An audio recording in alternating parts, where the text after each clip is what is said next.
All right, what's up, fellow gaming lords? So today, we already looked at Shang-Chi. We looked at, well, we haven't really looked at him yet. We've looked at Katie, and now we're gonna look at Wenwu. So, unfortunately, Wenwu is he's DOA. Let's just put it that way. He's dead on arrival. Wenwu comes into the game as a blast supervillain. You can obtain his biometrics from the normal pass at level 15, which is pretty good because in that sense, it gives free-to-play characters a chance to obtain him without having to pay the $9.99 to purchase inside the gaming store. However, the problem then becomes, where does this character rank? And that's essentially where we have a problem. Because if I go inside here and I look at all my blast level characters, I have to make a comparison with Wenwu between those characters. So he's already off to a bad start because he's basically just a tier 2 character. And so I'm going to have to compare him to any of my other tier 2 characters that I currently have in the game. And especially because he's an exclusive character, meaning that you have to pay for him, I really got to compare him to other characters in the game. And I'm comparing him in that regard then to a lot of characters that I would pay for, like, you know, I think I paid for Moonstone. She might have been free. No, Moonstone was a paid play character. But I'm going to compare him to a lot of other characters that have come up inside the pool to see whether or not he's worth it. And unfortunately, sadly, you know, I don't think he's stacking up pretty well inside there, especially considering that you have to pay for him. So I showed you in Katie how you can unlock her with bios in their biometrics, but we have to look at how we're going to get Wenwu to level 70 or level 60 at the very least, so that way we can begin not having to worry about his biometrics and level mechanics. And this is the problem where it comes into a free-to-play community. Yeah, we get him right inside of the shop for free, or the future pass for free, but unfortunately we end up in a little bit of a pickle because we have to look at whether the character is going to be worth it using some of my other items on that character, like for instance a mega rank up ticket, right, and a mega advancement ticket. Are these items worth using on Wenwu to get him all the way up and get him ready for showtime? I'm going to do it because I don't have any characters that I need to use these on. Should you? I'm going to give you the straight out flat answer so the video doesn't carry on too long. Hell no. He is not good enough. So let's take a look at the let's level up the character. First of all, where's my rank up ticket? So we're going to use this 6-star mega rank up ticket. I guess that character all the way up nice and tight to level 6 stars. He's still at level 60, but here goes the thing. When you have that character inside here, you can use the normal mega advancement ticket to skip having to level up his gears, to skip having to level up his mastery and anything like that. You just need to have a character that has 6 stars. Keep in mind, whenever you see a mega advancement ticket, you don't need to level up the character's gears. You don't need to level up the mastery. You don't even need to invest inside of their levels. All you have to do is get them to 6-star. That's it. Use the mega advancement ticket and it goes. It's a little bit different than the advancement ticket that's sitting here, the tier 2 advancement ticket, because you have to have that character completely to 6-star mastery and 6-star rank up and level 60, so that way you can then proceed and basically skip the cost of advancing to tier 2. I don't have any other characters that I necessarily need to use this on, so that's what I'm going to do in order to get my Wenwu up. Just because, like, to be honest with you, if I was a newer player, free to play, and I had to choose, do I want to use these, where, you know, where's my resources going, Wenwu would be totally in the backpack of, you know, characters that is going. Like I said, the blast field is really strong. Even for supervillains, it's really strong. And unless he's getting a T3 or a Transcendent Awakening or something like that, he's just not worth leveling up for many of the I think new players, or even the free to play community, because it's an investment that you don't want to necessarily make. And when I mean that, I mean I'm not even going to invest in this man's gears. I'm not going to invest in any of his skills I'm not gonna invest in any of this. I will put some ESO on him because I put ESO on all my characters, and I will put a custom gear set on him. Basically, looking at his skill sets, I can see that he's an energy based character. You know, there's not a lot going on here. He gets and here goes the really sad part about Wenwu. It was kind of the writing was on the wall when we got to look at Shang-Chi inside the patch notes and Katie inside the patch notes. He just doesn't have enough going for him, which is really sad because this character's named Wenwu, and it's really one of those weird things because we know the character is the Mandarin, and we know the power levels that is the Mandarin in the comic books, and he ain't nowhere. I know that's bad English. He is nowhere close to it. Like, yeah, I'm hoping in the future, and I believe in the future, what we're probably going to get is a comic book version of Wenwu as the Mandarin, which I think will probably be better than what this version is. When we're going to get it, I don't know, because like I told you guys from the data mine, we're most likely getting Agents of Atlas mid-month update and probably T3 for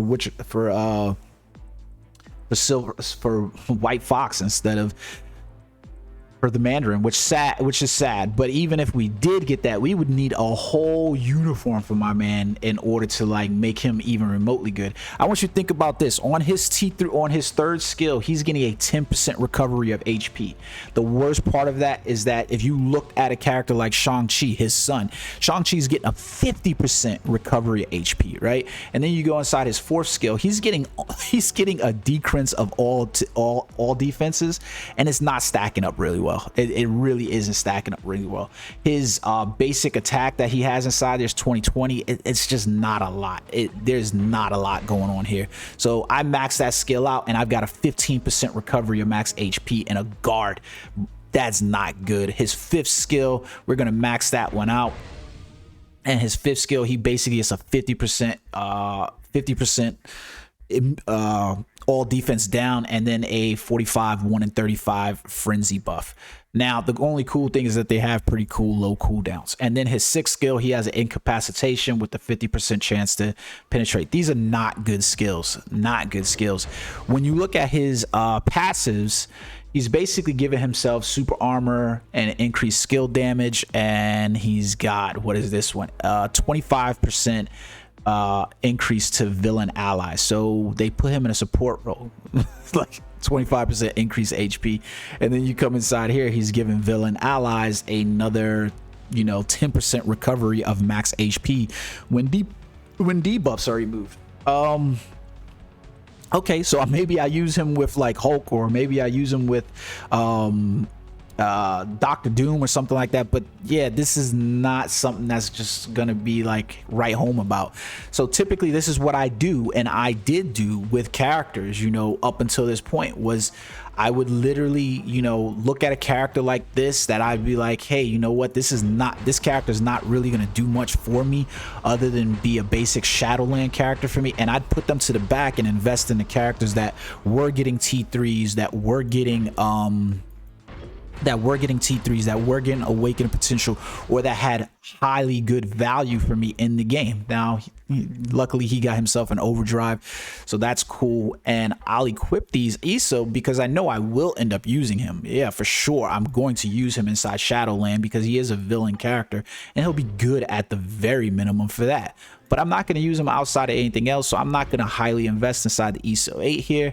I'm just going to give him what I can give him, like, energy attack Urus. He's perfectly fine. I don't want to use any of my all basic ones for him. We'll give him this right here. I think I used it. Yeah, okay, there we go. Okay, I was like, did I just fuck that up? All right, so let's keep equipping these. So then we give him some critical rate, and now we got to give him some ESO, the chaotic ones. And I'm just going to give him energy attack and HP here, and got energy attack and dodge, I want another energy attack and HP. All right, well, whatever. We'll give him energy attack and dodge. I typically don't even care. I just want the stage 6 effect for that. That's all I want. And then custom gear, again, I'm not going to put any kind of real custom gear on him. I want to basically look at what his skill sets are inside here and whether he's applying any kind of lightning damage, you know, poison damage or anything like that. And unfortunately, he's not even getting any of those. So basically what I do is inside here, I'm looking for a normal one inside here that basically has a normal proc on him. So a lot of these that I have unfortunately have, like, you know, lightning damage or something like that equipped to them. So in that regard, it's going to be hard to give him one of these procs inside here. So I'm going to have to give him a really crappy one, unfortunately. Ignore dodge and cold damage doesn't really work for him because he's not doing any goddamn cold damage, right? So here we go. We'll give him this one. Ignore defense and critical damage increase. So there we go. That's the proc that I'm going to give this character. Overall, would I say that I'm going to, you know, like, I'm definitely not going to use any of my potential realization tickets on him to try to level him up. This would help me get past from level 60 to level 70 without having to pay the cost. Definitely not going to use any of those. And that's probably typically all I would do for a character like him. And I'd hold on to this character at tier 2 and basically wait to see, you know, what's going to be feasibly available for the character. I forgot to take a look at the skill rotation. Once I get the character in there, I want to kind of determine what the skill rotation is by taking a look at his skills. His 1 skill isn't doing anything but a stun. Same thing for his 2 skill, not doing anything. So it's pretty much going to be another one of those characters where it's a rotation between 3, 5, and 4. And so we can look at this. His 3rd skill is pretty much giving him a recovery, so that one's not necessarily in a mix. His 4th skill is going to be giving the all defense down and giving him the frenzy buff. So I'm probably going to rotate something like 4 into 5. So I might go 4, 5, 3. That's essentially what I think is going to happen with his skill set. And so when I look at that, here goes the reason why I know I'm probably going 4, 5, 3. His 3rd skill over here is a charge up attack, but you're looking at when the heal on the skill actually happens. And unfortunately, the skill doesn't happen just when I just press. If you notice, there was no green there when I first pressed the skill. So I get a iframe in the beginning of the skill, right? But there's nothing that's happening in terms of the heal happening. I actually have to hold down and wait. So let's count that down. We're going to hold it down. 1, 2, 3. So I have to hold it down for about 3 seconds. Yep, 3 seconds, 3 to 4 seconds, so that way I can get the heal. So that's kind of, that's a really shitty thing, right? Because I gotta hold it down. So it's really weird. So I probably end up going 4 in order to get the buff, and I want to see when the buff actually happens inside the skill, right? So that's actually a lot of chain hits on that 4 skill. Let's see how many are on the 5. Not that many on the 5. Maybe we end up going 5 into 4. And then 4 happens, and then we roll right into 3. Yeah, I think that might be the move. So basically what we're looking at is these skills. So I probably go 5 into 4, let that trigger, and then into 3. And what you're basically looking at is to find out when you can actually cancel skills while still getting their buff effects. That's what most of your top end players are looking at when they're giving you skill rotations. This is a test in here, right? I press this, I automatically see that something triggers here for, you know, my invincibility control happens. So I'm literally hitting 5. I want to see when in the skill all the effects are taking place. So I can see, for instance, with Wenwu, they seem to be happening as soon as the hit happens. I can see all the damage modifiers happening inside there. So I can know I can cancel out of this skill as soon as it's going to allow me after the initial hit, right? So I can go 5, everything piles, and then I can immediately go into 4, and then I can start going into 3. I'm still getting all the hits from 4 and into 3. So realistically, it looks like we're going 5, 4, and then into 3. And I can cancel 4 as soon as the... well, I don't know what the hell those things are that he's summoning. Oh, those are the rings flying around. So it had to stomp, the rings go, and then I can go. That's pretty much your skill set rotation. So again, he probably essentially becomes another Shadowland clear for you. At the very minimum, you know that he's probably going to be good enough to do at least up to stage 30 solo by himself in this form without you having to do very much to him. So he'll be good for that. I will hold on to a character like this until I see that they get a Transcendent or a T3, or that they get a uniform that's really going to knock them out the park. I really feel like they're going to set this up so that way we get a Mandarin costume for him, and it's going to be something probably closer to the comic books and make him a lot more feasible to play. I'm at least hoping that happens. I have no clue what they plan on doing with Katie or I'm calling that character fucking Aquafina. I hate that I got a character name and her name's just straight up Katie. It's just weird. But so we have Aquafina inside the game, and what they do with her in terms of giving her transcendence or you know, transcendent, or I doubt she'll ever get a T3. She'll most likely get a transcendence at some point in the future, because she is going to be a support leadership for Shang-Chi. So that's Wenwu, the Mandarin. My impressions: don't invest in this character if you don't have the resources for it. Even if you do have the resources for it, he's still probably not that great of an advancement. I can't imagine him being any much better at level 70 than he is at level 60 T2, and that's probably the furthest I would take him until we get some kind of inclination that he's going to get more. Outstanding costume, a T3 that's outstanding, or a costume that's completely reworking his kit. I hope you guys enjoyed the video. Until next time, peace.